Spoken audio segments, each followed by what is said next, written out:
Alright guys, hope you're doing well. Welcome to another beer review. And today we're venturing back over to the wonderful folks over at Tuol, and we're looking at a beer that just really sings to me.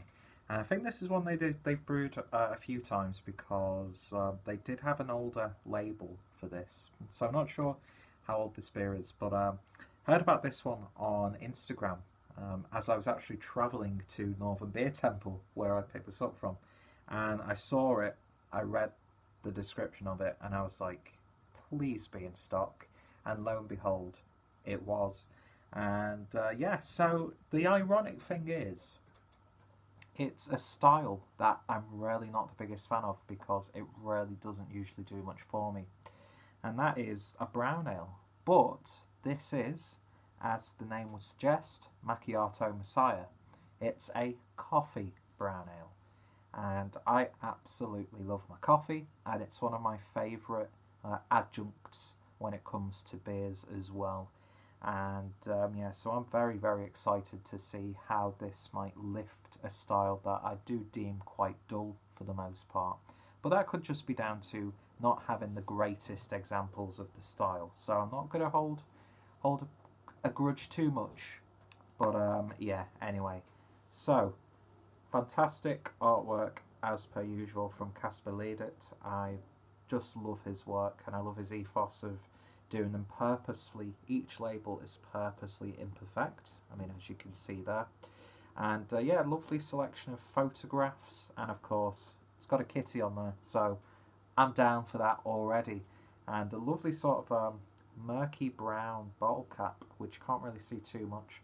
But I just love the neck labels of Tuol's beers, which this time is a lovely photograph of either a sunrise or a sunset, not too sure. So yeah, coffee brown ale, corking in at 7% ABV in 330ml bottle, of course brewed over at, where is that brewed? At De Prof. So just give you a little bit of information about this beer. So the Mochaccino Messiah is a tribute to the early morning coffee that saves millions of people's lives every day. Brewed almost like the real thing. Chocolate, malt, milk, sugar and coffee to make a real mochaccino. And I am a fan of mochaccinos. I just love coffee in pretty much all its forms. So I'd be interested to see just how spot on they are. But yeah, Tuol, I would say my favourite beers they do are more on the darker side. I had the, oh my god, what was it called? And it was absolutely out of this world. It was the stout that they brewed with chili, which I did review for the channel. And that's like one of the best stouts that I've had in such a long time. Liquid Courage, that's the one. I could hear someone shouting behind the computer screen as I was struggling then. So thank you for telepathically in the future telling me what that beer was, and that was just beautiful. And the other dark beers that I've had have just been fantastic. I mean, By Other Means was one of the first craft milk stouts that I'd had, and it was actually my first Tuol beer, and I just thought that was beautiful as well. I enjoyed the light beers, don't get me wrong. Some of them have been a bit hit and miss, but then again, Tuol is very experimental by nature, so you're not always going to love all of the beers.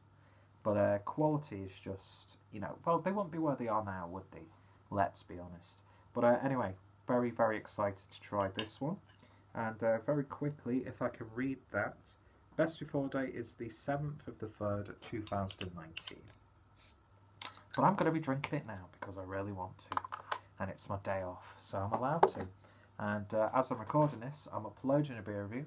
And I'm installing Skyrim on the Xbox One, so that's my day sorted. Using my BMOF snifter glass, and look at that, it's already coming out the bottle.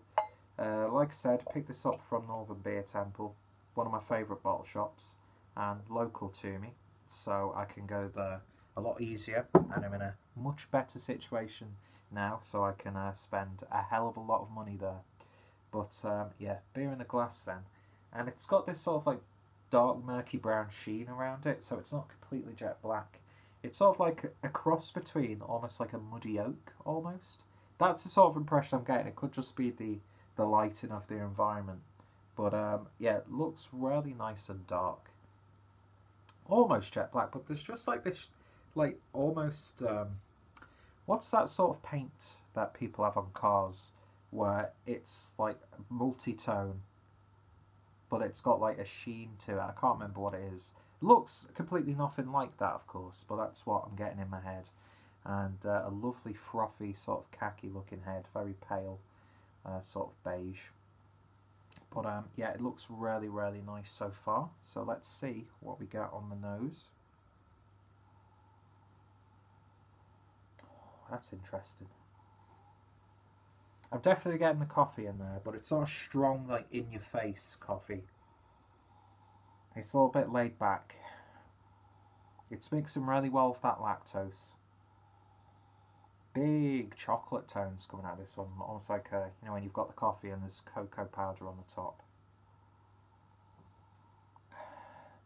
Very subtle, slight dank hop character mixed with an earthiness. Like you are getting that roasted coffee bean sort of character from this one. Not too sure how the coffee is incorporated into the beer. And not exactly sure what sort of blend of coffee it is. Not that I'd probably be able to tell you anyway. Because as much as I love coffee, there's a hell of a lot that I don't know about coffee. And the great thing about beer is it's not only giving me experiences in the world of beer, but it's making me seek out different ingredients. And, you know, coffee to me is a big passion of mine. And it stems from, you know, the coffee notes that you get in a lot of beers, even when there's no coffee in there. And, you know, I've said this time and time again, tasting beer, even though I'm really not that good for the most part, there are some hops that I might be able to identify and brewing techniques that I could explain and that sort of thing, and histories of styles, breweries and ingredients. But it's not only helping me teach myself tasting beer, but I'm appreciating food a lot more. I'm pairing beer with food a lot more. I'm cooking with beer.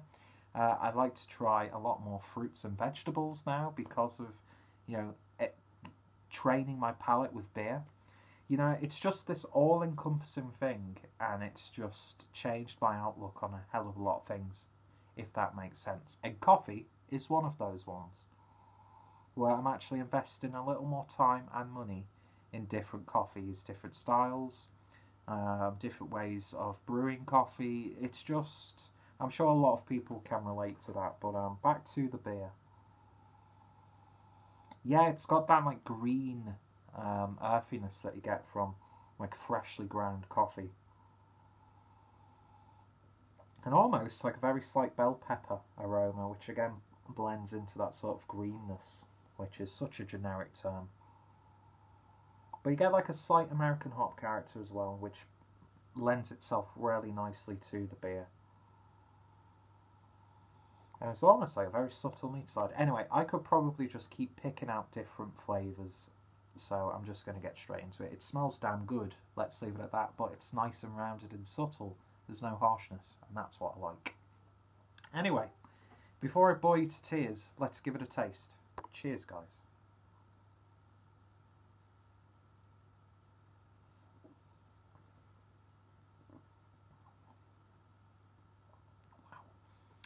That coffee is really evident. It starts off actually with quite a big American hop presence, almost like a black IPA. But again, brown ales, the ones I've had have been hopped, not aggressively, but noticeably with American hops. And I think the brown ale is an American style. And again, back to a point, I really don't know what I'm talking about most of the time. So sometimes I make these claims and put stuff out there, and like I could be easily. And yes, I've got underwear on. Don't worry, it's just I'm lounging around, so I'm not half bollock naked. I just got boxers on, and not that anybody needs to know that. I could have just passed it off and said I was wearing shorts, but no, I'm open with you guys, and I'd like to think that you'd be open with me. But anyway. that coffee, man, that is really evident. That's probably one of the most evident examples of coffee in a beer that I've had, where you're almost thinking you're drinking a hoppy coffee that's gone cold, but it works really, really nicely. Slight berry tones in there, almost, or slight botanicals that have been incorporated into a coffee. Some of the flavours you get from a coffee bean just astounds me. So there's like very subtle floral tones in there. There's a big American hop bitterness on the back end.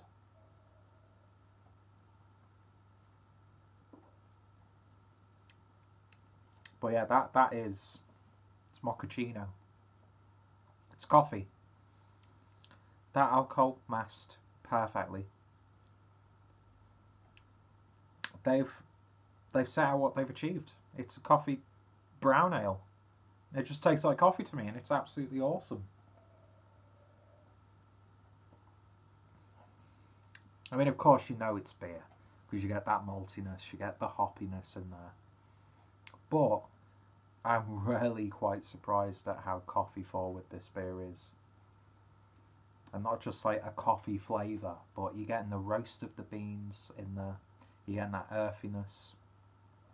There's a very subtle chocolatey sweetness in there as well. And it's just lifted really, really nicely by that hop presence. Yeah, I'm very, very surprised by this one. It's not what I thought it was going to be. In fact, I don't know what I was expecting with this, to be honest. But it's certainly... Yeah, I'm on a good run with the 2 old beers that I've tried recently. Because this is lovely. It really, really is. It's just the gentleness of it. It's just so well-rounded, but robust at the same time.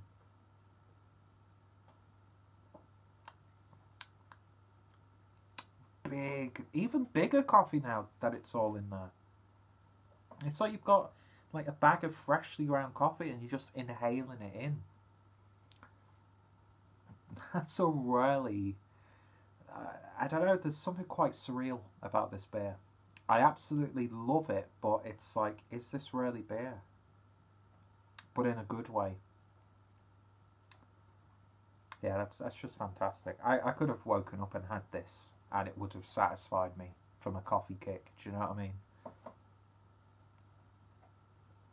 Yeah, I've never quite had a coffee beer that's tasted as much as coffee as this has. And I'm sure people say, oh, well, you should try this beer or that beer. It's got all those complexities of the coffee in all of its forms. Like, it's got a slight milky coffee aspect to it with the lactose. It's got the earthiness and greenness from the coffee bean as it is. It's fantastic. And that hoppy bitterness, which almost has that sort of like black IPA, Cascadian dark ale vibe, just really, really works. And I'm not sure how true to style this is to a brown ale, but yeah, that's friggin' fantastic. I love this one. Slightly thin mouthfeel as well, but it carries all those flavours. It's thin, but it's got that very subtle velvetiness from the lactose. Yeah, I'm perplexed by this one. There are so many things that I can talk about, but I'm just not finding the words to speak. Do you know what I mean? I did not expect that from this. I really, really did not. In terms of a rating, there's really nothing I can fault with this. It's a 10 out of 10. It appeals to me in every way, shape or form. And it's one of those beers where it promises you something and it actually delivers 100%. So it's a 10 out of 10 from me for 2 olds Macchiato Messiah. If you're a coffee fan, this beer is a must. It really, really is. If you love the flavour of coffee, then do what you can to get hold of a bottle of this one. I'd be interested to see if they do like a BA version of this, or if they play around with it, because I think you could get a lot out of this. As a base beer as it is, nothing wrong. But you know, if you were to like almost like do what they do with CBS, you know, add chocolate, maple syrup in like a bourbon barrel aged barrel, you're just going to get such a luxurious beer. Yeah, I'm going to have to look into that to see if they play around with this one, because if they do, I'm definitely going to have to get another bottle. Or get a bottle of that. I'd happily drink that again. I'd happily have that every morning. I think that's fantastic. So if you have tried it, let me know your thoughts and opinions down below. If you can think of any beers that are remotely similar to this one, please tell me, because I will do my best to pick them up. Probably the best coffee beers that I've had recently was Common Grounds, is it Texan Grounds, which is like the barrel-aged version, or Common Grounds on cask from Magic Rock is just superb.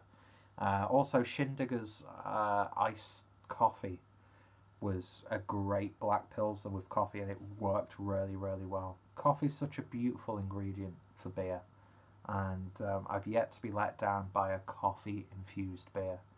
And this is probably one of the best examples of a simple coffee flavour that I've experienced so far. So if there are any beers that come anywhere close to this or can surpass it, then I want to drink those. Do you know what I mean? If I could drink more beers like this could become like one of my favourite all-time sub-styles. It really, really could. And you probably think I'm talking out my arse with this one, but it just really is. There's just something so wonderful about this beer. So I'd love to hear your thoughts and opinions on it down below. Of course, if any of my friends and fellow beer tubers have reviewed it, then their links will be included. Check out Tuol, fantastic brewery. Check out Northern Beer Temple, fantastic shop. Check out my brown ale playlist. Don't think I've got too many beers there. Check out my Tuol playlist for more beers from this wonderful brewery. And more importantly, I hope you'll join me next time for another beer review. So thank you guys for watching, and putting up with an almost 18-minute video. Jesus Christ. See you guys later.